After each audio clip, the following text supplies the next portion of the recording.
5 years old and people asked me, what do you want to be when you grow up? I would always answer confidently, a teacher, of course. I knew I wanted to be a teacher because I wanted to be able to be in classrooms, and I had a strong desire to help kids reach their full potential. And it really stayed consistent from that 5-year-old all through high school.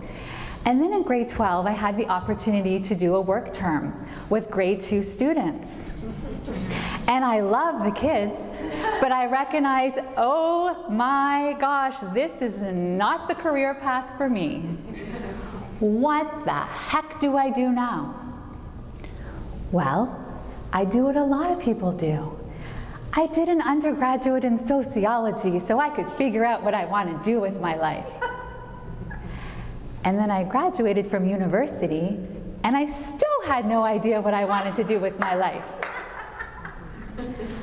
At the time, I was so envious of my friends who had the clear career paths, the doctors, the lawyers, the accountants. Flash forward to the present moment, and as an executive coach, professional speaker, and trainer, I do work that I love, that lights me up, and I can't wait to get out of bed every morning. It turns out little 5-year-old Kristen's intuition was bang on. I knew I wanted to help people reach their full potential. I just didn't realize instead of kids in a classroom, it was actually going to be leaders in the world. But getting to this place wasn't easy. It took a lot of introspection, exploration, working through the fears, the doubts, the uncertainty. Have other people been in the same place? So how did I get here? I had to slow down and spend less time in the doing and more in the being. And let me tell you, as a type A personality who likes to go, go, go, go, go, that wasn't easy. And I started to recognize that actually silence and stillness is a gift, because that's when I start to really hear. And I got comfortable asking for help. And I also realized it's actually about getting comfortable with being uncomfortable, because it's always going to be like that. And that's what it looks like to really get out there and have the life that you want. Bronnie Ware was a palliative care worker out of Australia. And she worked with people when they had 3 to 12 weeks left to live. And she was curious. What are the biggest lessons? What were the regrets that they had? So she'd ask her patients. And guess what the #1 regret was? It was, I wish I'd had the courage to live a life true to myself, not the life others expected of me. Anybody else relate? Put up your hands. Right. We live in a world that's on 24/7. There's so much noise. And there are people everywhere who are very, very happy to tell us what we should be doing. But it's through the stillness and the quiet that we can hear our hearts and our soul. So what do we do? How do we get to this place? Well, we have to stop operating on autopilot. Are you running a race you never signed up for? It's about redefining success and creating a definition that is true for you. Has anyone noticed that sometimes they have some uncomfortable feelings and emotions that come up for them?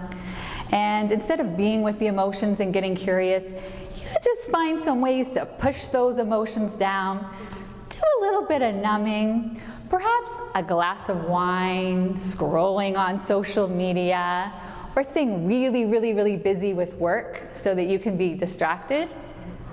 Sound familiar? Well, I know I've been there, and those numbing things I just shared with you, I've done all of them. Those were my go-tos. But those feelings and those emotions, they're trying to get your attention. They're telling you something is not in alignment. You are here to be part of something so much bigger than yourself. And in order to get there, it's about connecting to your why, using your gifts and your talents. What's the impact you're here to make? To be able to really hear your most resourceful self, we have to really listen and hear what's truly a yes for you and what's actually a no. When you tune in, you can be discerning and you can hear your truth. And I'm giving all of you permission. You don't have to make a decision right away. You're allowed to pause and hear your truth. Please, please, please stop trying to do this all by yourself. You're not meant to go on this journey alone. It takes courage, it takes strength and confidence to ask for help. And you can't possibly see yourself as clearly. You have strengths you could be leveraging so much more, and you have blind spots that are getting in your way. When you partner with somebody that you trust, you expand and you transform in powerful ways. So it's about creating space for self-reflection. And that means committing to self-reflection every single day. Put up your hand if some people in the room right now are going to say, yes, I commit to that. Yes. Only has to be 5 minutes. I'm not asking for an hour every day, just 5 minutes. And get curious. Get to know yourself better. What do you want to celebrate? And what are the struggles, and what are the struggles here to teach you? As you develop these skills, you will have more ease and flow and fulfillment and confidence. Anybody in this room desire any of those? Right? And you will connect to your own internal operating system that's unique for every single one of us. We have that internal operating system, the compass. It wants you to hear it. And you will step into your leadership. Because when you show up in a real and genuine way, your energy is contagious and you inspire everybody around you. I believe there is a big shift happening in the world right now.